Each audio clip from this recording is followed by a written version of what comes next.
Rick has a practice. He has many practices, but one of them is he'll spend a good amount of time, just sitting and thinking or lying down and thinking. And it didn't occur to me at the time, but later, after I returned, I thought back to our first guest episode of my podcast. I host a guy named Carl Deisroth, who's probably the finest bioengineer on the planet. He's also a fully active clinician psychiatrist. He's got 5 children. He's one of these phenoms, that seems to be able to do everything. And he's a true genius. He went to school with medical school with Peter Attia and Paul Conti. They were all in the same class. Yeah. And I know him very well. He's a colleague of mine at Stanford, and everyone knows he's like the Michael Jordan of neuroscience, except he's still active.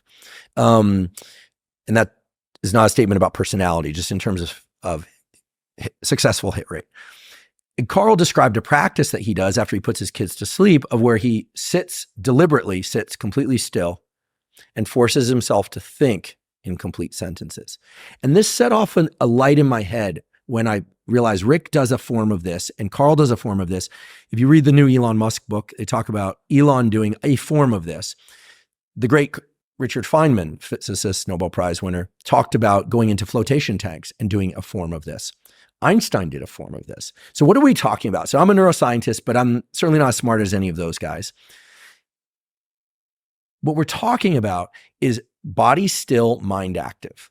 Now, I've become increasingly curious about psychedelic therapies, one of which is, and by the way, only in a clinical context, et cetera, legality, et cetera, not in kids, et cetera. But the practice is essentially macrodose psilocybin, but with the eye mask on, completely still, mind very active. Okay, contrast that to a different behavior / protocol that I'm very familiar with, which is I like to do long runs or rucks on Sunday. Body very active, mind not directed at anything in particular. Sometimes I'll do it without a book or podcast. Sometimes I do it with a combination of both. Many people talk about swimming or in the shower or cycling, some sort of rhythmic movement, drumming.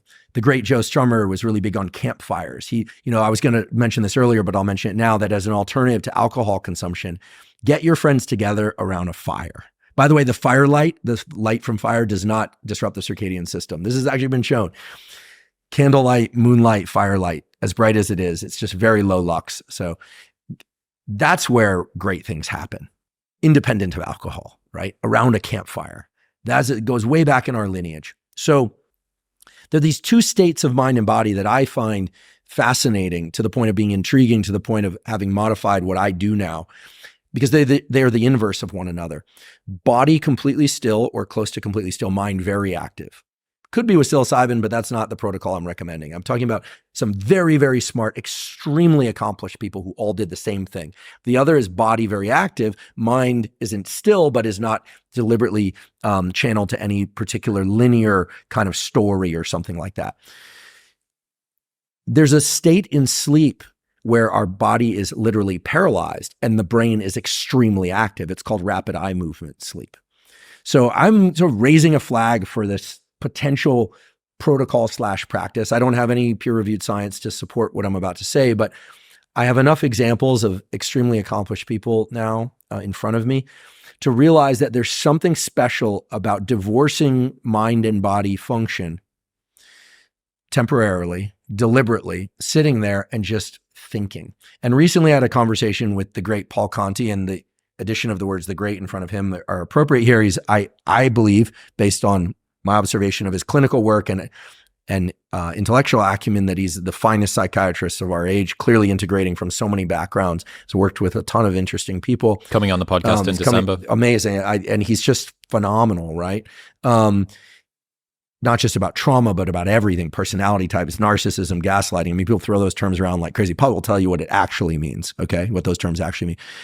But the ability to think and to access the unconscious. Paul refers to the unconscious as the supercomputer of the brain.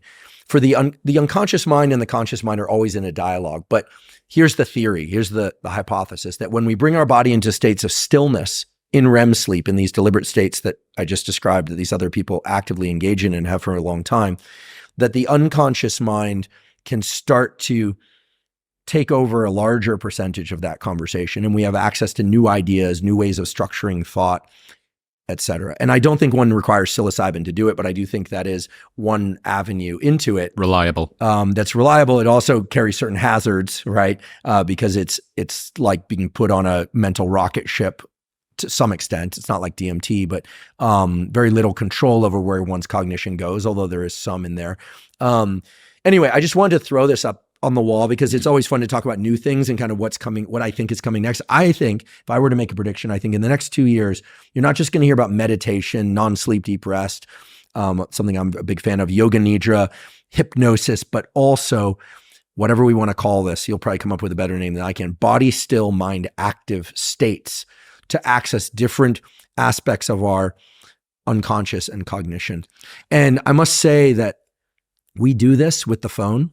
Sorry, I just, because I realized you were about to say something. And when you speak, you say interesting things. And I learned cosplay, LARPing. Don't put those ones as the most interesting. Oh, no, you say many interesting stuff. No, there's well, in terms of new terms. Okay. New terms. Yeah. Newcastle. Yeah. Sunderland. Sorry. Those weren't the most concepts, but I'm learning is the point. I wasn't being sarcastic. That when we sit and we're just scrolling, yeah, we're more or less body still, mind active, but guess what? None of it's coming from within.